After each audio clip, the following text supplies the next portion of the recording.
PSL এর সেরা একাদশে জায়গা করে নিয়েছেন নাহিদ রানা। বিশ্ববিখ্যাত ওয়েস্টডেনের প্রকাশিত একাদশে বাঘা বাঘা পেসারদের ছাপিয়ে মাত্র 5 ম্যাচ খেলেই জায়গা করে নিয়েছেন বাংলাদেশের ইতিহাসের সবচেয়ে গতিসম্পন্ন এই বোলার।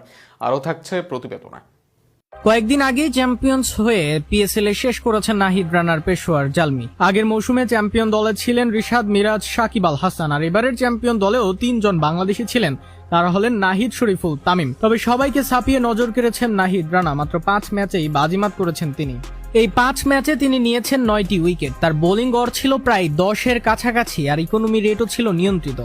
সীমিত ম্যাচ খেলেও ধারাবাহিক পারফরমেন্সের কারণে নির্বাচকদের নজর কাড়তে সক্ষম হয়েছেন এই ডানহাতি পেসার। তবে পিএসএল এও প্রকাশিত সেরা একাদশে জায়গা হয়নি নাহিদের। হয়তো কম ম্যাচ খেলার কারণেই ঘটেছে এমনটি, কিন্তু বিশ্ববিখ্যাত উইজডনের ঠিকই যথাযথ মূল্যায়ন করেছেন নাহিদকে।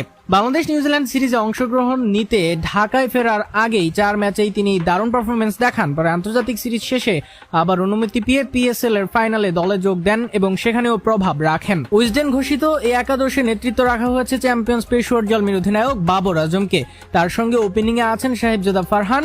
উইকেট রক্ষকের দায়িত্ব দেওয়া হয়েছে শ্রীলঙ্কার কুশল মেন্ডিসকে। মিডল অর্ডারে জায়গা পেয়েছেন শান মাসুদ ও উসমান খান। অলরাউন্ডার হিসেবে দলে অন্তর্ভুক্ত হয়েছেন শাদাব খান ও অ্যারন হার্ডি। বোলিং বিভাগে নাহিদ রানার সঙ্গে আছেন হুনাইন শাহ, মোহাম্মদ আলী ও সুফিয়ান মুকিম। দলে মাত্র 3 জন বিদেশি ও বাকি 8 জন রাখা হয়েছে পাকিস্তানি, যেখানে 3 বিদেশি আবার 3 ভিন্ন দেশের, তবে সবাই একই দলের। পেশোয়ারের হয়ে ফাইনাল খেলা হার্ডি, নাহিদ, মেন্ডিস 3 জনই জায়গা করে নিয়েছেন উইজডনের এই একাদশে।